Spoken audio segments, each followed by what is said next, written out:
चलिए बच्चों, आज हम लोग जो है हिंदी का रिवीजन कर रहे हैं। ठीक है, तो हम अपने प्रश्नों की तरफ बढ़ते हैं बच्चों। हमारा पहला प्रश्न है प्रश्न संख्या 1, है ना। चरण सरोज पखारन लागा। ठीक है, चरण सरोज पखारन लागा में कौन सा अलंकार है? ठीक है बच्चों, यहाँ पे क्वेश्चन है कि चरण सरोज पखारन लागा मीन्स कि जो चरण है वो सरोज के समान है। ठीक है, सरोज मतलब कमल के समान, है ना। यानी कि जो कमल रूपी चरण है उसको पखारने लगे, है ना। इसमें कौन सा अलंकार है? ठीक है, तो आप लोग को पता होना चाहिए, है ना। जब किसी भी चीज की उपमा, है ना, किसी एक विशेष वस्तु के द्वारा दी जाती है, ठीक है, तो वो रूपक अलंकार कहलाता है। क्या कहलाता है बच्चों?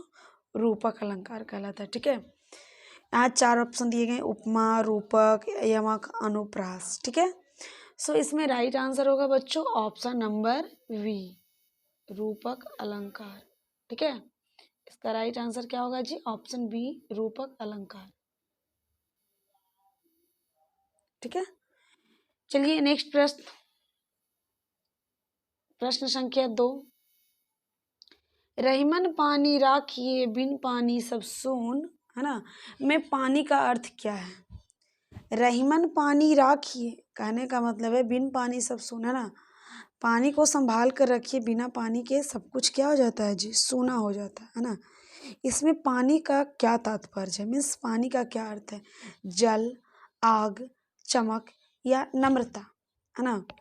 तो देखिए बच्चों, इसमें चूंकि पानी, ये जो दोहा है, रहमन पानी राखिए बिन पानी सब सून, पानी गयो न उबरे मोती मानुष चून, है ना।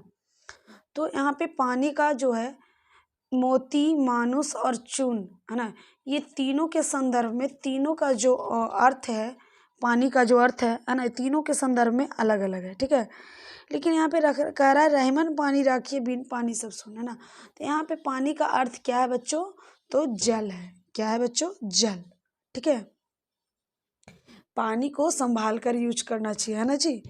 ये तो हम लोग अभी भी जो है पढ़ रहे हैं, है कि नहीं, कि पानी कितना इम्पोर्टेंट है हम लोग के लिए। अगर इसको हम लोग संभाल के नहीं रखेंगे तो इन फ्यूचर हमें भटकना पड़ेगा, है ना।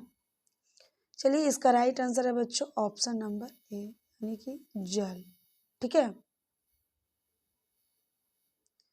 चलिए नेक्स्ट क्वेश्चन, क्वेश्चन नंबर 3 है बच्चों। दिनकर की कृति नहीं है। ठीक है, इसमें से कौन सी रचना जो है दिनकर की नहीं है? चलिए बताइए। रश्मि रथी, उर्वशी, पल्लव, रसवंती। ठीक है, यहाँ पे 4 ऑप्शन है, इसमें से एक ऑप्शन जो है आपका राइट है, बाकी 3 जो है आपका रॉन्ग है।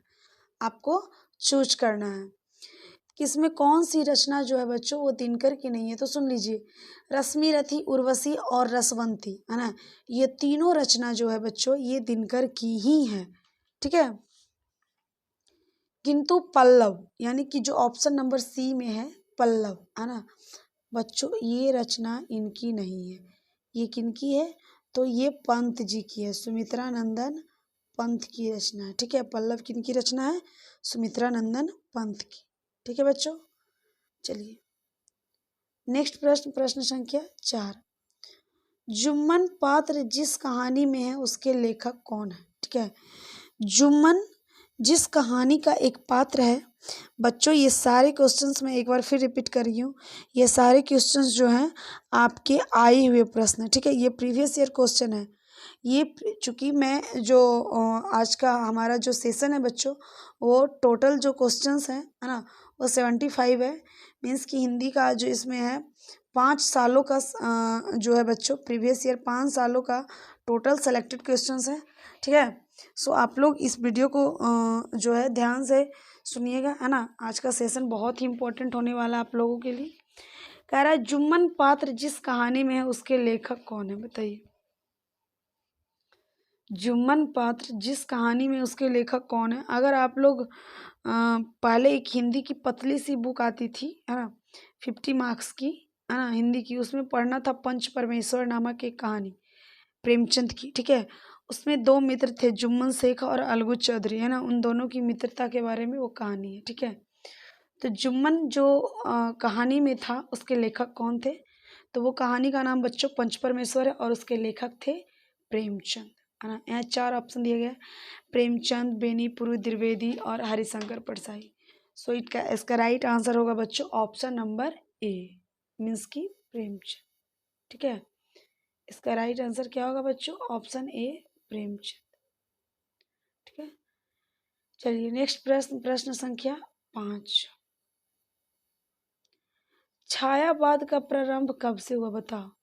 छायावाद, है ना, छायावाद का जनक किनको माना जाता है जी, निराला जी को माना जाता है ना, जयशंकर प्रसाद को माना जाता है। छायावाद के 4 स्तंभ है बच्चों, है ना। मीन्स कि जब से कविताओं में, है ना, काल्पनिकता का जो है बोध हुआ, है ना, तब से छायावाद का प्रारंभ माना जाता है। ठीक है, तो बताइए छायावाद का प्रारंभ कब हुआ, 1920, 1375, 1700, 1050। ठीक है, तो बात आती है छायावाद की और इसके जनक माने जाते हैं बच्चों, है ना, कौन, जयशंकर प्रसाद, महादेवी वर्मा, सुमित्रानंदन पंत, निराला जी। तो ये सब आधुनिक युग के कवि थे। ठीक है, तो 1375, 1700, 1050 इसकी तो कहीं बात ही नहीं आनी चाहिए, मीन्स की कहीं जिक्र ही नहीं आनी चाहिए, है ना। ये तीनों ऑप्शन जो है बच्चों ये गलत है ना। मीन्स कि इसका राइट आंसर क्या होगा जी, ऑप्शन नंबर ए, क्या, 1920 ईस्वी। ठीक है, इसका राइट आंसर होगा बच्चों 1920। 1920 में जो है 1920 ईस्वी से छायावाद की कविताएं लिखना प्रारंभ हो गई, है ना। छायावाद की कविताएं जो है लिखानी शुरू हो गई। ठीक है, चलिए नेक्स्ट प्रश्न, प्रश्न संख्या 6। ऐसी बानी बोलिए मन का आपा खोई, है ना, औरन के शीतल करे आप हूँ शीतल होय। मैंने ये दोहा को पूरा कर दिया है। इसमें जो है बच्चों ये आपा शब्द, ठीक है, ये आपा शब्द का क्या अर्थ है बताओ। ऐसी वाणी बोलिए मन का आपा खोए, है ना। क्रोध, ऑप्शन दे रहा है, क्रोध, लालच, अहंकार, वासना। ठीक है, बताइए आपा का क्या अर्थ होगा बच्चों। यहाँ पे जो है ना, आपा का अर्थ होगा क्रोध। ठीक है, ऐसी वाणी बोलिए कि मन का आपा खोए, मीन्स की वाणी ऐसा बोलना चाहिए मनुष्य को जो किसी के क्रोध को हर ले, है ना। मीन्स कि आपा का अर्थ क्या हुआ जी, क्रोध। ठीक है, नहीं कहते हो वो बोलते बोलते अपना आपा खो बैठा, है ना, बोलते बोलते जो है अपना आपा खो बैठा। ठीक है, होश गवा बैठा।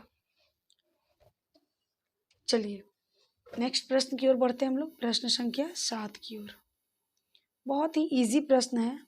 ठीक है, इसको आप लोग बताइए, निम्नलिखित में से किसका अर्थ निशाचर नहीं है। ठीक है, निशाचर मतलब जो रात को चलता है ना, मीन्स की चोर। तो बताइए निम्न में से किसका अर्थ चोर नहीं होगा, निशाचर नहीं होगा। निशाचर जो रात को चलता है जी उसके बारे में बोलते हैं। ठीक है, ऑप्शन ए है बच्चों प्रेत, बी शिवजी, सी उल्लू और डी चोर। ठीक है, तो हम लोग जानते हैं प्रेत भी रात में ही चलता है। शिवजी तो भगवान का नाम है ना, तो शिवजी थोड़ी ना, उनका रात से कोई ताल्लुकात नहीं है। ठीक है, उल्लू भी रात में चलने वाला पक्षी है, चोर भी तो रात में ही चलते हैं ना। सो इसका राइट आंसर होगा बच्चों, देखिए ध्यान से देखिए, यहाँ पे नहीं है लिख दिया ना कि निशाचर का अर्थ नहीं है। ठीक है, तो इसका राइट आंसर होगा ऑप्शन नंबर बी, यानी कि शिवजी, है ना। शिवजी जो है बच्चों निशाचर का अर्थ नहीं है। ठीक है, नेक्स्ट प्रश्न क्या है जी, नेक्स्ट प्रश्न ध्यान दीजिए। यह आनंद का पर्यायवाची नहीं है। ध्यान से देखिए बच्चों, क्या दिया हुआ है, नहीं है ना। आनंद का पर्यायवाची क्या नहीं है बताओ, मोद, प्रमोद, हर्ष या मनोरथ। बताइए, आनंद का पर्यायवाची नहीं है बच्चों। मोद भी आनंद का पर्यायवाची है ना, प्रमोद भी और हर्ष भी। किंतु मनोरथ मीन्स की ऑप्शन नंबर डी में जो दिया गया है मनोरथ, मनोरथ का अर्थ होता है बच्चों कामना, है ना, इच्छा। ठीक है, कामना, इच्छा। तो इसका राइट आंसर क्या होगा जी, ऑप्शन नंबर डी, मनोरथ। ठीक है, इसका राइट आंसर क्या होगा बच्चों, ऑप्शन नंबर डी, मनोरथ। आनंद का पर्यायवाची क्या नहीं है बच्चों, तो मनोरथ नहीं है। ठीक है, चलिए नेक्स्ट प्रश्न, प्रश्न संख्या 9। यथाशक्ति में कौन सा समास होगा, बताइए। यथाशक्ति में कौन सा समास होगा। ठीक है, पहले हम लोग इसका समास विग्रह करेंगे। यहाँ 4 ऑप्शन दिए गए हैं बच्चों, अव्ययी भाव, बहुव्रीहि, द्विगु और द्वंद्व। ठीक है, तो पहले हम लोग यथाशक्ति का जो है बच्चों समास विग्रह करेंगे। तो इसका समास विग्रह क्या होगा, शक्ति के अनुसार। ठीक है, शक्ति के अनुसार। ठीक है, अब बताइए यथाशक्ति में जो है बच्चों कौन सा समास है। सबसे पहली बात, अगर मैं आप लोग को समास पढ़ाई थी तो मैं बताई थी कि जिस समास का पूर्व पद अगर अव्यय हो, है ना। यहाँ पे ध्यान से देखिए, यथा, यथा जो है बच्चों ये क्या है, अवयव है। यथा किसी शब्द के आगे लगने वाला एक अवयव, यथासंभव, यथाशक्ति, है ना जी। तो जब किसी भी समास में उसका प्रथम पद अवयव हो तो वो कौन सा समास होता है बच्चों, अव्ययी भाव समास होता है। यानी इसका राइट आंसर होगा अव्ययी भाव समास। ठीक है, इसका राइट आंसर क्या होगा जी, अव्ययी भाव समास। ठीक है, ठीक है बच्चों, चलिए नेक्स्ट क्वेश्चन, प्रश्न संख्या 10। इनमें कौन सी संज्ञा है ना, इनमें से कौन सी संज्ञा है, बताइए। प्रश्न संख्या 10 में निम्नलिखित में कौन संज्ञा है, उपकृत, उत्कृष्टता, घनिष्ठ या गहन। ठीक है, कौन सा इसमें संज्ञा है, बताओ बच्चों।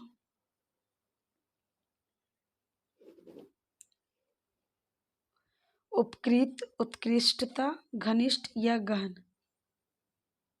ठीक है, तो देखिए बच्चों, उपकृत यानी ऑप्शन ए, ऑप्शन सी और ऑप्शन डी, ये तीनों जो हैं बच्चों, है ना, ऑप्शन ए, ऑप्शन सी और ऑप्शन डी, ये तीनों बच्चों विशेषण है। ठीक है, किंतु उत्कृष्ट, यहाँ पे जो शब्द दिया गया उत्कृष्ट यानी ऑप्शन नंबर बी, उत्कृष्टता, ये जो है बच्चों संज्ञा है।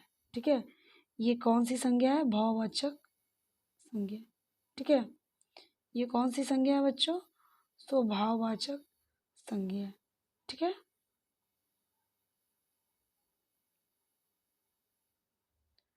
ठीक है जी, बढ़ूँ मैं आगे, गुड।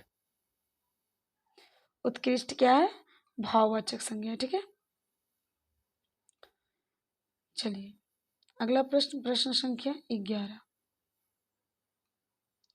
क्या दे रखा है जी, परि उपसर्ग का अर्थ क्या होगा, बताइए। परि, है ना, तुम सभी जानते हैं परि का अर्थ, बताओ। वो परी उड़ने वाली नहीं, फैरी पड़ी नहीं। ठीक है, परि का अर्थ क्या होता है, उल्टा, दुष्ट, आसपास या अभाव। 4 ऑप्शन है आपके पास। ठीक है, तो बच्चों आपको पता होना चाहिए कि हम लोग कहते हैं ना परि मीन्स चारों तरफ। ठीक है, परि का जो अर्थ होता है बच्चों वो होता है चारों तरफ, है ना। ठीक है, परि से परिमाप मीन्स की चारों तरफ का माप, है ना। परितः, है ना, इसके आसपास। ठीक है, मीन्स की परि का अर्थ क्या हो जाए बच्चों, आसपास। इसका राइट आंसर होगा ऑप्शन नंबर डी। ठीक है, इसका राइट आंसर क्या होगा बच्चों, ऑप्शन नंबर डी। ठीक है, ऑप्शन डी, आसपास। इसका राइट आंसर होगा आसपास। ठीक है, चलिए नेक्स्ट प्रश्न, प्रश्न संख्या 12। अव्यय के कितने भेद होते हैं जी, अव्यय के कितने भेद होते हैं, ये मैं बता चुकी हूँ आप लोग को बच्चों नेक्स्ट क्लास में, सॉरी इसके पिछले क्लास में मैं बता चुकी हूँ आप लोग को, है ना, कि अवयव के कितने भेद होते हैं, 2, 4, 5, 6। तो ऐसे तो मुख्य रूप से अवयव के 4 भेद होते हैं। ठीक है, लेकिन यहाँ पे जो पूछा गया बच्चों, तो अवयव के 5 भेद होते हैं। ठीक है, कौन कौन, सबसे पहला क्रिया विशेषण, कौन होता है, क्रिया विशेषण। ठीक है, समुच्चय, समुच्चय बोधक। ठीक है, और क्या होता है, विस्मयादि बोधक, समानाधिकरण बोधक, है ना। और ये 5वां होता है बच्चों निपात। ठीक है। पांचवा क्या होता है? निपात। यानी अवयव के टोटल कितने भेद हो गए हैं जी? 5 भेद। सो इसका राइट आंसर होगा बच्चों ऑप्शन नंबर सी। ठीक है, इसका राइट आंसर क्या होगा? Option C. ठीक है, चलिए नेक्स्ट प्रश्न बच्चों, प्रश्न संख्या 13। किसमें आकर्मक क्रिया है ना? किसमें आकर्मक क्रिया है? आकर्मक मतलब जिसमें कोई कर्म नहीं हो। ठीक है, पहला ऑप्शन श्याम सोता है, इसमें भी कोई कर्म नहीं, ये भी आकर्मक क्रिया है। दूसरा वह गाता है, इसमें भी कोई आकर्मक क्रिया नहीं है। तीसरा वह पढ़ता है, इसमें भी कोई सॉरी कर्म नहीं, यानी ये भी आकर्मक क्रिया है। ए बी सी तीनों आकर्मक क्रिया, लेकिन ऑप्शन डी देखिए, मैं घड़ा भरता हूँ, मतलब कि यहाँ पे क्या है जी? घड़ा कर्म है ना, ऑब्जेक्ट है, मतलब कि ये सकर्मक क्रिया है। ठीक है, तो बच्चों यहाँ पे आप लोग से सॉरी यहाँ पे जो है एक थोड़ी सी मिसअंडरस्टैंडिंग हो गई है। यहाँ पे क्वेश्चन में रहना चाहिए था कि कौन जो है आकर्मक क्रिया नहीं है। ठीक है, आकर्मक क्रिया नहीं है। सो उस टाइम इसका आंसर बच्चों ऑप्शन नंबर डी होता। क्या होता है इसका आंसर? Option D. ठीक है, मैं घड़ा भरता हूँ। तो क्वेश्चन में थोड़ी सी प्रॉब्लम है, आप लोग इसको सुधार लीजिएगा और सुधार के ही याद करिएगा। ठीक है, चलिए नेक्स्ट प्रश्न, प्रश्न संख्या 14। निम्न में से कौन शब्द अशुद्ध है? कौन सा शब्द बच्चों गलत लिखा हुआ है? ऑप्शन ए है कृषांगी, बी है समुद्रिक, सी सौंदर्य और डी पूज्य। ठीक है, यहाँ पे 4 ऑप्शन है बच्चों, एक गलत है। तो ध्यान से देखिए ऑप्शन नंबर बी को। बच्चों यहाँ पे समुद्रिक लिखा है, लेकिन होता क्या है? तो ये समुद्रिक नहीं होता बच्चों, सामुद्रिक होता है। क्या होता है जी? सामुद्रिक। ठीक है, यहाँ पे आकार की मात्रा होती है, यही आकार की मात्रा यहाँ गायब है। सो इसका राइट आंसर होगा बच्चों ऑप्शन नंबर बी। ठीक है, सामुद्रिक, इसका राइट आंसर क्या होगा? Option B. ठीक है बच्चों, ऑप्शन बी जो है आपका करेक्ट आंसर है। ठीक है, चलिए नेक्स्ट प्रश्न, प्रश्न संख्या 15। उल्लास में कौन सी संधि है? ठीक है, उल्लास जो है कौन सी संधि है? व्यंजन संधि, विसर्ग संधि, यन संधि या गुण संधि? ठीक है, तो चलिए हम लोग इसका संधि विच्छेद करते हैं। ठीक है, उल्लास का संधि विच्छेद होगा बच्चों उत धन लास, है ना, यानी कि प्लस के दोनों साइड व्यंजन वर्ण है। तो कौन सी संधि होगी बच्चों? जाहिर सी बात है, ये कौन सी संधि होगी? व्यंजन संधि होगी। मीन्स इसका राइट आंसर होगा ऑप्शन नंबर ए, व्यंजन संधि। उल्लास कौन संधि है बच्चों? तो व्यंजन संधि है ना, क्योंकि ये जो है इसका व्यंजन व्यंजन का मेल हो रहा है। ठीक है, व्यंजन के व्यंजन के साथ मेल होने से विकार उत्पन्न हो रहा है, अतः ये एक व्यंजन संधि का उदाहरण है। ठीक है, चलिए नेक्स्ट प्रश्न, प्रश्न संख्या 16। पावक में कौन सा प्रत्यय है? ठीक है, पावक में कौन सा प्रत्यय है? 4 ऑप्शन दिया है बच्चों, अन, अक, अक, अक्कड़। ठीक है, तो हम लोग पावक का पहले जो है संधि विच्छेद करते हैं। ठीक है, तो इसका होगा बच्चों पो जोड़, क्या होगा बताइए? पो जोड़ अक, है ना। अब ध्यान से देखिए, यहाँ पे वो मूल शब्द है और अक इसमें क्या जुड़ा हुआ है बच्चों? तो प्रत्यय जुड़ा हुआ। अब बताइए पावक में कौन प्रत्यय है जी? अक प्रत्यय। अक प्रत्यय किस ऑप्शन में है बच्चों? ऑप्शन नंबर बी में है, यानी कि आपका करेक्ट आंसर होगा ऑप्शन बी। ठीक है, समझ में आई बात? चला जाए अब नेक्स्ट प्रश्न की ओर। ठीक है, 17। लहर शब्द का पर्यायवाची नहीं है। निम्न में से कौन लहर का पर्यायवाची नहीं है? तरंग, उर्मी, कांता, हिलोर। ठीक है, कि 4 ऑप्शन दिए बच्चों। तो तरंग का मतलब तो लहर होता है, हम सभी जानते हैं। हिलोर, ये भी बोलते हैं ना, अभी हिलोर आया, मतलब वो भी पानी का हिलोर, मीन्स वही लहर हुआ। अब आप लोगों को प्रॉब्लम है ऑप्शन बी और सी में। सो बच्चों आपको बता देती हूँ, उर्मी का अर्थ भी लहर ही होता है, किंतु कांता मीन्स कि ऑप्शन नंबर सी जो है ये आपका करेक्ट आंसर है। ऐसा इसलिए क्योंकि कांता का अर्थ बच्चों स्त्री होता है। कांता का इस अर्थ क्या होता है? स्त्री होता है, लहर नहीं होता है। ठीक है, so option C is the correct option. ठीक है, चला जाए बच्चों अब नेक्स्ट प्रश्न की ओर।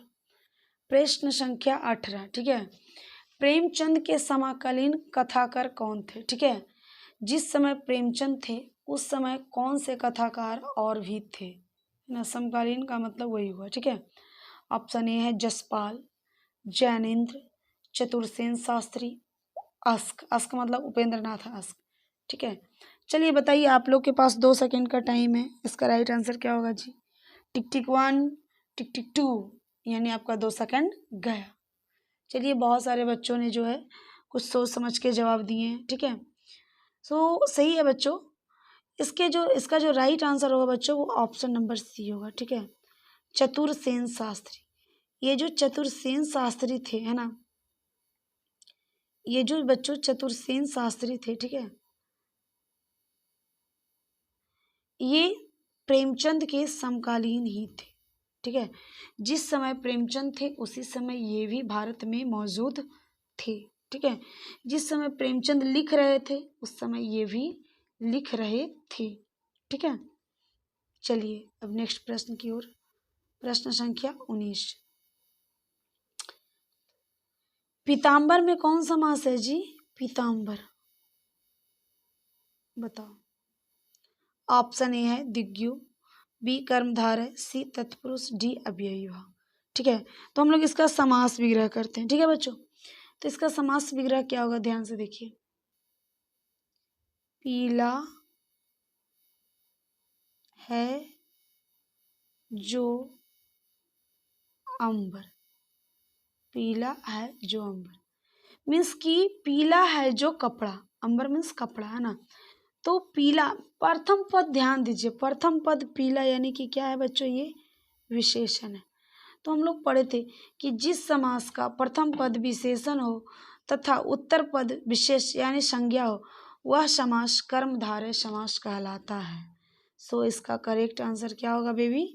ऑप्शन बी यानी कर्मधारय समास। ठीक है बच्चे, इसका करेक्ट आंसर ऑप्शन बी कर्मधारय होगा। ठीक है, चलिए अगला प्रश्न, प्रश्न संख्या 20।